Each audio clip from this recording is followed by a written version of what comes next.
Pour le directeur de recherche à l'IRIS Jean-Vincent Brisset, les attentats au Sri Lanka qui ont fait au moins 290 morts marquent le retour des tensions communautaristes dans un pays à majorité bouddhiste.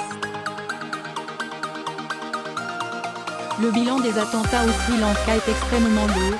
Selon les déclarations de la police, lundi, au moins 290 personnes sont mortes et 500 autres ont été blessées après l'explosion de 8 bombes dans 3 hôtels de luxe, 4 églises et une maison, dimanche. Le pays, à majorité bouddhiste singalais, était dans une phase de reconstruction depuis la fin de la guerre civile, actée il y a tout juste 10 ans, en mai 2009. Mais les attentats survenus à la veille de Pâques sont le signe d'un retour des tensions communautaires, analyse Jean-Vincent Brisset, directeur de recherche à l'IRIS, Institut de Relations Internationales et Stratégiques. Une volonté de pacification contrariée. Depuis la fin de la guerre civile, le Sri Lanka a montré une volonté de pacification, même s'il y a toujours des difficultés entre Tamouls et Singalais, ce qui était un peu la cause de la guerre civile qui faisait rage depuis 1983, relate le spécialiste interrogé par Europe 1. On avait l'impression que ça se calmait petit à petit, et là on retombe sur quelque chose qui a l'air d'être communautariste. Le chef de la police nationale, Pujut Jayasundara, avait émis une alerte il y a 10 jours, sur la foi d'information d'une agence de renseignement étrangère avertissant qu'un mouvement islamiste, le NTJ, projetait des attentats suicides contre des églises importantes et l'ambassade d'Inde à Colombo.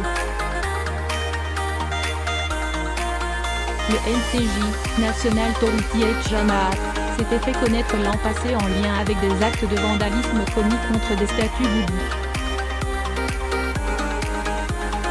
Des affrontements croissants. Le gouvernement sri-lankais a affirmé que c'était vraisemblablement quelque chose qui était lié à l'islam radical, poursuit Jean-Vincent Brisset, ce qui est tout à fait nouveau. Il y a eu quelques attaques pas très graves liées aux bouddhistes radicaux contre les hindouistes, mais pas d'attaques en provenance de l'islam radical. Ces dernières années, il y a eu des affrontements entre la communauté bouddhiste singalaise, majoritaire, et la minorité musulmane. L'an passé, les autorités ont décrété 12 jours d'état d'urgence pour mettre fin à des émeutes visant les musulmans dans le centre du pays.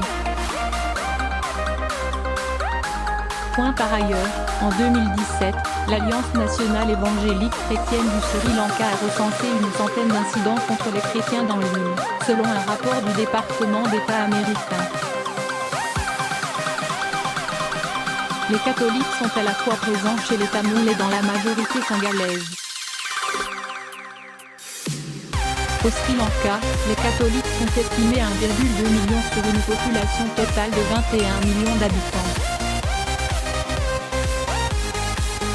Le pays compte environ 70% de bouddhistes, 12% d'hindouistes, 10% de musulmans et 7% de chrétiens.